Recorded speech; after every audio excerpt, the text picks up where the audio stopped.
When Evelyn Carter and Noah Briggs took a wrong turn down the fog-covered back roads of Hollow Creek, they thought they were just lost in the autumn mist. But the forest wasn't empty. Something had been waiting there for them.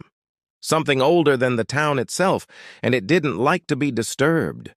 The leaves had just begun to fall when I decided to take that long drive through the back roads of the countryside. It was one of those cool, gray afternoons where everything looked slightly washed out. Fields half dead, skies heavy with low-hanging clouds, and that faint smell of wet earth rising after a night of rain. I had no real destination in mind. I only wanted silence. The kind that doesn't exist in cities. No sirens, no chatter, no endless hum of people, just the kind of quiet that sinks into your bones. At first, it felt peaceful. The narrow asphalt road curved like a ribbon through endless woods. Orange and red leaves drifted lazily across my windshield, spinning before landing in small piles along the shoulder. Every now and then, a gust of wind would scatter them again, making them dance and scrape against the hood of my car like dry fingers. I remember thinking how beautiful it was, how lonely, but beautiful. Then the forest began to change. It happened so gradually I almost didn't notice.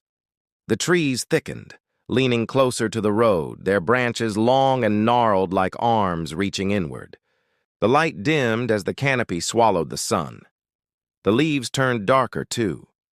Not just deep red, but brownish, almost black, like old blood that had dried and clung to the bark.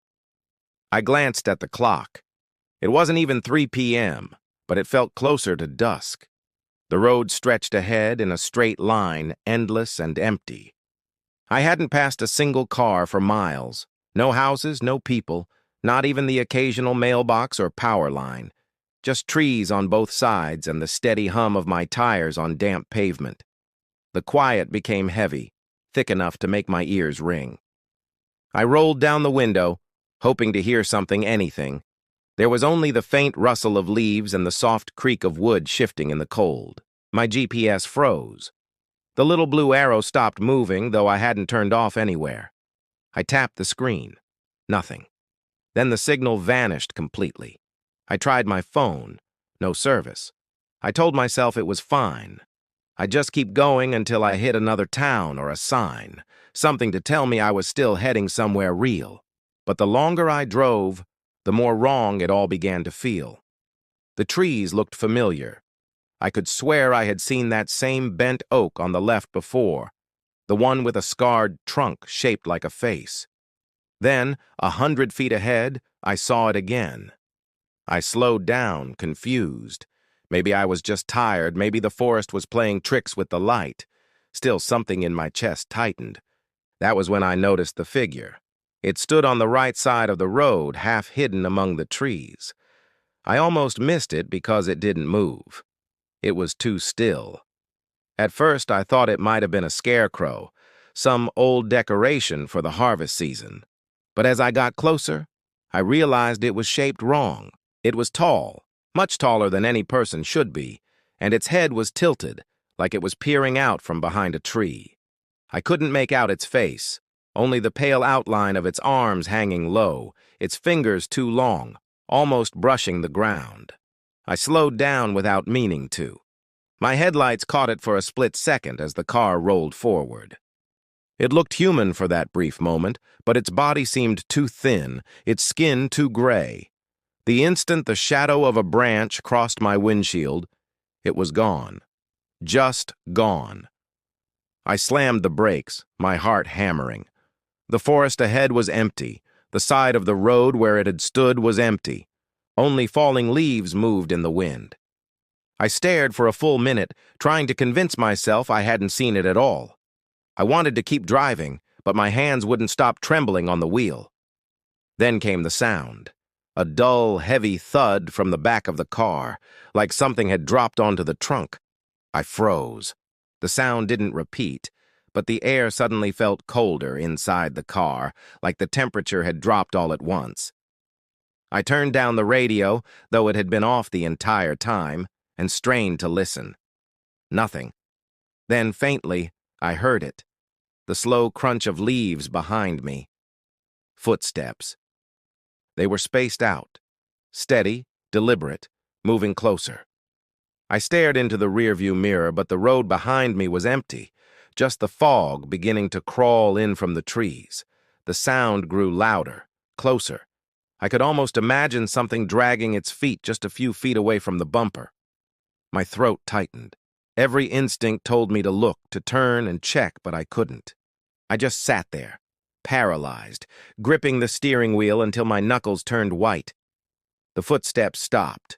Silence stretched for what felt like forever. Then slowly, the trunk creaked. Just a tiny sound, like the latch shifting under weight. My pulse roared in my ears. I didn't think. I slammed the accelerator and sped down the road, leaves scattering in my wake. I didn't look back. I didn't want to know what had been there. But even as I drove, I could feel it, the faintest vibration from the back of the car, like something breathing beneath the metal. I kept driving until the road turned into a narrow dirt path that cut through the trees. My car had started to make strange noises, the engine struggling as if something heavy weighed it down. The fog had thickened, curling around the headlights like white smoke. I could barely see 5 feet ahead. Then the car jerked once, sputtered, and died completely. I twisted the key again and again, but the engine only made a low groaning sound before falling silent. That silence was unbearable. No insects, no wind, no sound at all. The world felt paused, like everything around me was holding its breath. I sat there for a minute, clutching the steering wheel, too afraid to step outside. But I couldn't stay in the car forever. Eventually, I forced myself to open the door. The cold air rushed in, sharp and earthy, thick with the smell of wet leaves and old wood. Ahead of me, through the fog, I saw the outline of a structure, a house, leaning and half collapsed, sitting at the edge of a wide field. I didn't think. I just started walking toward it. Each step crunched over the layer of fallen leaves that carpeted the ground. My breath came out in faint clouds. The closer I got, the more the house came into view. The paint had peeled away long ago, leaving behind a shell of gray boards. The windows were dark, glass cracked and broken in places. The roof sagged, as if it had grown tired of holding itself up. It didn't look abandoned. It looked forgotten. The porch creaked as I stepped onto it. A faint smell of rot came from underneath, and when I tried the door, it swung inward with a long, slow groan. The air inside was thick and heavy, colder than it was outside. I flicked my phone's flashlight on and swept it across the room. Dust drifted through the beam like tiny motes of ash. The walls were covered in old wallpaper, the pattern faded to brown stains. Every corner of the house seemed alive with shadows. There was a staircase at the far end of the hall, its steps bowed and darkened with age. To my left was a living room filled with broken furniture, their wooden legs snapped, and a fireplace choked with old ashes. On the mantel were framed photographs, but when I lifted one to look closer, I realized every face in the picture had been scratched out. Deep, angry lines carved across where eyes should have been. The smell of decay grew stronger the deeper I went. In the kitchen, I found the floor covered in dried leaves. They were scattered everywhere, though the windows were sealed tight and the door had been shut when I entered. At first, I thought maybe animals had dragged them in, but then I noticed something that made my stomach twist. Each leaf had a fingerprint on it. Dark, greasy smudges pressed into the veins as if someone had picked them up and placed them one by one across the floor. I backed away slowly. The boards under my feet creaked in response, echoing too loudly in the small space. The sound of the house felt alive. I caught the faintest noise then, something shifting upstairs. Not loud, but unmistakable. It wasn't wind. It wasn't wood. It was a step. My flashlight trembled in my hand as I turned toward the stairs. I told myself it was an animal, a raccoon maybe, or a bird nesting in the attic. Still, each step I took upward felt heavier, harder to justify. The air grew colder as I climbed. The second-floor hallway stretched ahead, lined with closed doors, each one marked by water stains and claw-like scratches around the handles. At the very end of the hall, one door stood open, the faintest light coming through a cracked window inside. I moved closer, my heart pounding so hard it felt like it filled my ears. Inside was a small room, nearly empty except for a single wooden chair placed in front of the window. The light hit it perfectly, as if whoever had put it there wanted it to be seen. On the seat lay a folded piece of paper. I hesitated before picking it up. The paper was yellowed and soft, as though it had been sitting there for years. My flashlight caught faint letters scrawled across it in uneven handwriting. Only 4 words. Don't stay after dusk. The letters looked smeared, like they'd been written in something thicker than ink. My pulse spiked. I turned around, scanning the corners of the room. But there was nothing but dust and stillness. Then my light caught something else, footprints. Dozens of them pressed into the dust, leading away from the chair toward the door. But there were none leading to it. I followed the trail out of the room and down the hall until they vanished halfway down the staircase, like whoever had left them had simply disappeared into thin air. I stood there, frozen, listening. Then I heard it again, a sound from the kitchen below. Something dragging softly against the floorboards, like the slow sweep of fabric. My light flickered for a moment, just long enough for me to see movement at the bottom of the stairs. A shape, tall, too thin, swaying gently as if breathing. The light went out, the sound stopped. I didn't move. The silence below was heavier than before. I could feel it there, waiting. I waited at the top of the stairs for what felt like hours, not daring to breathe. The air was so still that I could hear the faint thumping of my own heartbeat echoing in my ears. When nothing moved, I forced myself to take one cautious step down, then another. The wood groaned under my weight. The beam of my phone light trembled as I swept it across the room below, but the shape I thought I saw before was gone.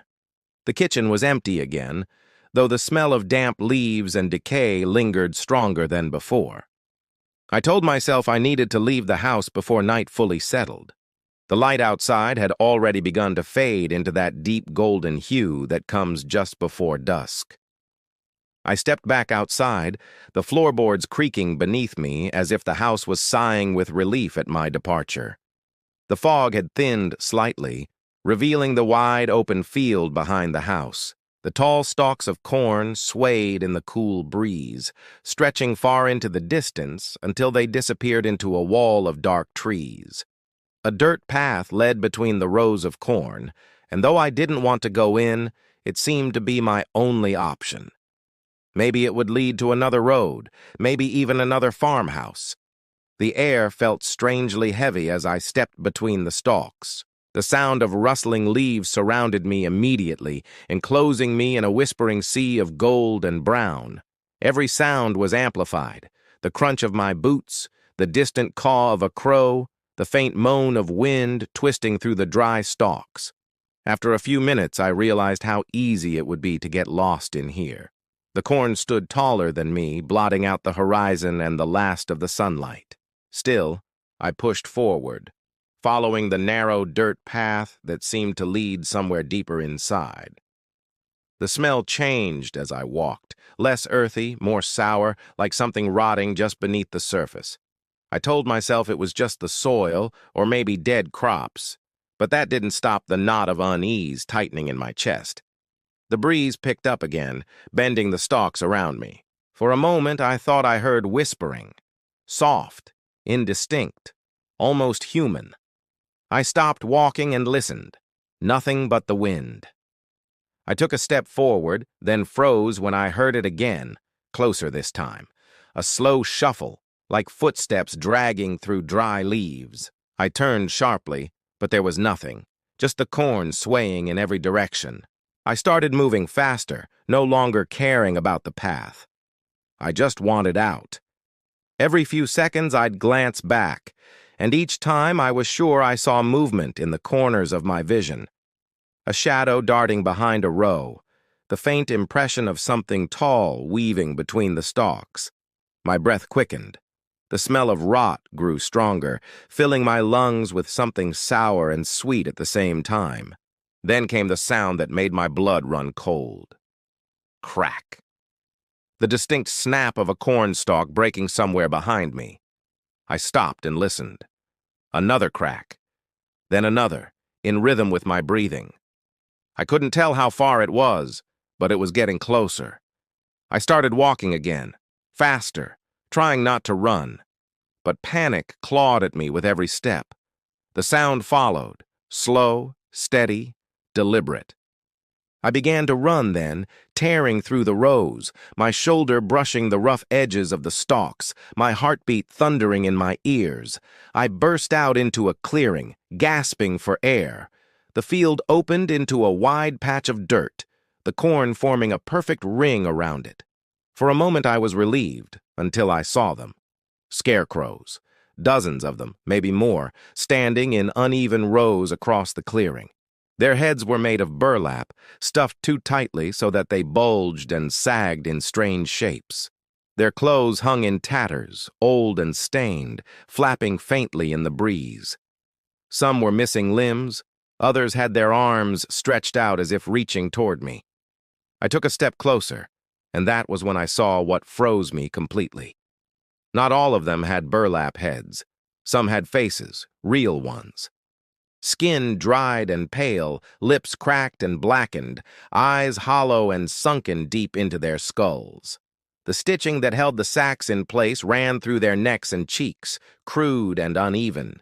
The air was thick with the smell of decay now, undeniable. I stumbled back, covering my mouth, choking down bile. Then one of them moved, just a small tilt of the head. I thought the wind had done it until I realized none of the others had shifted. My flashlight caught the faintest glint of moisture in the eye sockets, wet like they weren't empty at all. The wind rose suddenly, making the corn hiss and bend. The scarecrow swayed with it, all in unison, but that one, closer now, didn't sway. It stood perfectly still, its head turned toward me. I stepped back again. The ground behind me was soft, sinking slightly under my heel. I looked down. The soil was disturbed, dark and wet, like something had been buried there recently. My heart slammed against my ribs. I looked up again, and that's when I realized it wasn't just one of them that had moved. Several had shifted, their heads angled in my direction. The wind stopped. The field fell silent. Every scarecrow stood motionless again, frozen in the dying light. But I knew they weren't still. I could feel it. The weight of their gaze pressing on me, the faint whisper of fabric shifting against wood, the subtle creak of rope tightening. I didn't wait to see more. I turned and ran back into the cornfield, the whispering stalks closing around me as something began to follow. I didn't stop running until my lungs burned and my throat felt raw. The corn thinned behind me, giving way to a narrow trail that cut through the woods. The light was fading fast now, slipping from orange to a deep, dying red. The trees loomed tall on both sides, their trunks black and wet with evening dew. Every step I took crunched through layers of fallen leaves, and every sound I made seemed to echo back at me. It felt like the forest was repeating my movements, mimicking me just to remind me I wasn't alone. The air had changed. It wasn't just cold anymore, it was heavy, as if the forest was breathing around me. The branches above rattled softly in the wind, but the sound didn't match the rhythm of the breeze. It came in pulses, uneven, like something shifting closer, then stopping whenever I did. My flashlight was my only comfort, a weak beam cutting through the dark that seemed to swallow everything whole. I tried my phone again, even though I knew it was useless. Still no signal. The screen flickered before it died completely, leaving me in the dark for a moment that felt endless. When I turned the flashlight back on, I realized how dense the fog had grown. It curled around the trees like smoke, moving against the wind, drifting toward me rather than away. The smell was different here, too. Damp earth mixed with something faintly metallic, like rust or old blood. I told myself I needed to keep walking, to find a road or a farmhouse, anything. But the deeper I went, the quieter everything became. Even the wind had stopped. The silence was so complete that I could hear my own heartbeat pounding in my ears. Then, through that silence came a new sound, faint and wet, like leaves being dragged slowly across the ground. I froze. The sound stopped. I took a step forward, and there it was again, closer this time, just behind me. I spun around, my flashlight trembling in my hand, but there was nothing. Just the fog, thick and swirling, obscuring the trees. I took another step backward, my boot slipping in the mud. The noise followed, dragging, scraping, as though something heavy was being pulled along the forest floor. I lifted the beam higher, scanning the mist. The shapes of the trees twisted and warped under the light, their branches stretched and knotted like limbs frozen in pain. I wanted to believe it was my imagination, but then I saw it. For a second, I thought it was a tree. It stood just beyond the fog, motionless, tall and narrow. But as my light steadied, I noticed the bark didn't look like bark at all. It was too smooth. The surface of it looked like skin, pale, grayish, with long streaks of black running down like veins. The shape didn't move, but something about it made my body go cold. It wasn't a tree. It was standing in the wrong way, its form just slightly off, as if it was trying to imitate what it thought a tree looked like. I stepped back slowly. The thing didn't move, but I could see others now. More of them, scattered between the trunks. They blended into the forest, their forms almost identical to the trees, except for their faces. Their heads were slightly tilted, their features faintly visible beneath layers of bark and dead leaves, their eyes just dark pits that reflected the beam of my light. I began to run again, unable to stop myself. The forest floor was uneven, slick with rotting leaves, and every few steps I stumbled. The shapes between the trees didn't chase me, but I could feel them shifting. Every time I looked back, their positions had changed, closer than before. The sound of dragging followed me everywhere now, mixed with a faint whispering that I couldn't quite make out. It wasn't language. It was the sound of air moving through hollow spaces. My flashlight began to flicker. Each time it went out, even for a split second, I felt the forest pressing closer. My breath came out in sharp bursts as I stumbled down a slope, landing hard on my knees. I looked up and saw them again, 3, maybe 4 of those shapes, standing in a half circle at the top of the hill. The last light of sunset outlined them in deep crimson. They didn't move, but I could feel their eyes on me. The whispers grew louder, turning into a low moan that seemed to rise from the ground itself. I scrambled to my feet and bolted down the path, branches tearing at my clothes, the fog twisting around me. The sound of dragging didn't fade. It grew faster, matching my pace. I could hear leaves scattering, twigs snapping, something wet slapping against the ground as it came after me. When I reached a clearing, I collapsed to my knees, gasping. The forest behind me had gone still again, but the silence no longer felt empty. It was filled with presence, unseen but close, surrounding me in every direction. My light caught something on the ground, a small pile of leaves gathered neatly in a circle. In the center was something pale. I leaned closer. It was a human hand, shriveled and dry, fingers curled like it had tried to claw its way out. I stumbled back, heart pounding, my breath ragged in my chest.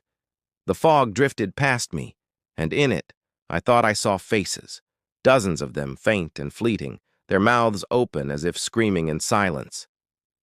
Then the wind rose again, sudden and cold, carrying with it the faintest sound, a voice, distant but clear. It wasn't words, but it felt like it was calling me. I turned and saw the trees begin to move, their trunks twisting, their limbs bending toward me like arms reaching out. And when the light finally went out, I realized the forest wasn't breathing around me anymore. It was breathing with me. When I opened my eyes, the forest was completely dark. I didn't remember falling, but I was lying face down in the dirt. my body stiff and cold. For a moment, I thought the air had stopped moving entirely. Everything was too still, too quiet. I pushed myself up slowly, brushing damp soil from my hands, and realized I was back near the road. Somehow, without knowing how, I had made it out of the woods. My car sat a few yards away, barely visible through the drifting fog. I should have felt relief, but something was wrong. The world looked muted, as if all the color had been drained from it. Even the fog seemed thicker, hanging low to the ground like smoke after a fire. The leaves that had been orange and gold were now black and shriveled. I told myself I was just imagining it, that my eyes hadn't adjusted to the dark. Still, as I walked toward the car, the sound of my footsteps echoed strangely, like they were being swallowed before reaching the air. When I reached the car, I noticed the trunk was open. I didn't remember leaving it that way. A thick layer of leaves had gathered on the back windshield, as though it had been parked there for days instead of hours. My reflection in the glass looked strange, too, distorted, pale. My eyes darker than they should have been. I called out instinctively, as if someone might answer, but the sound barely escaped my throat. It felt like the air didn't want my voice in it. I told myself I just needed to leave, to drive, until I saw a town or a light. I climbed inside and slammed the door shut, locking it immediately. The interior smelled faintly of wet leaves, though I couldn't see any. My hands shook as I jammed the key into the ignition. For a few seconds, nothing happened. Then, with a low groan, the engine came to life. The headlights flickered on, cutting through the fog and lighting up the road ahead. That's when I saw something in the reflection of the rearview mirror. At first, I thought it was my own shadow shifting in the dim light, but then it moved, a shape in the back seat. I froze. It was faint, just a darker mass against the darkness, but I could make out the outline of shoulders, a head, a crooked shape slumped forward. I didn't turn around. I couldn't. My throat tightened until I could barely breathe. My hand reached slowly for the door handle, but I couldn't bring myself to open it. My instincts screamed that whatever was back there wanted me to move, to give it a reason to react. I tried to keep my breathing steady. The air inside the car was freezing now, every exhale leaving a faint mist. The figure didn't move, but the smell of decay began to fill the space. I stared straight ahead and pressed my foot down on the gas. The tires spun against the wet road before catching traction, the car lurching forward. The fog thickened as I drove, curling around the headlights like living smoke. The trees on either side of the road leaned inward again, their branches clawing at the edges of the car. Every mile felt wrong, as if the road was stretching longer instead of leading anywhere. In the rearview mirror, the figure began to shift. Slowly, its head lifted, and I caught a glimpse of its face, or what was left of it. Pale, skin cracked and stretched thin, eyes hollow but burning faintly with a soft orange glow, like dying embers.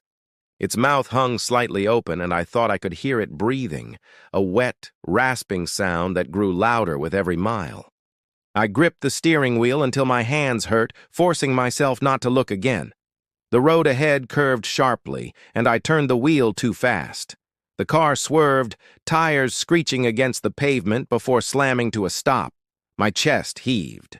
The fog in front of me parted just enough to reveal something that made my blood turn to ice. There were figures on both sides of the road, dozens of them, standing just beyond the reach of the headlights. They looked like trees at first, but their limbs were bent at impossible angles, their faces hidden beneath layers of bark and dried leaves. The wind began to move through them, but the sound it made wasn't like rustling branches. It was breathing. A low, collective inhale that filled the night air, followed by a deep exhale that fogged the windshield. The figure in the back seat leaned closer. I could see its reflection clearly now, sitting just behind my shoulder, its glowing eyes fixed on me. I wanted to run, to get out and flee into the night, but I knew I'd never make it far. The forest pressed close on both sides. The road behind me swallowed by fog. The air felt heavier than ever, as if the world itself was collapsing inward. I could hear whispers rising all around the car now, soft and rhythmic, carried on the wind that seeped through the cracks in the windows. I didn't understand the words, but they filled me with the deepest dread I've ever felt. Then, from the corner of my eye, I saw movement. The trees along the road were swaying, but not from the wind. They were turning, slowly, deliberately, each one angling its head toward me. Their faces, once hidden by bark, began to emerge, gray and wet, their eyes glowing the same faint orange as the thing sitting behind me.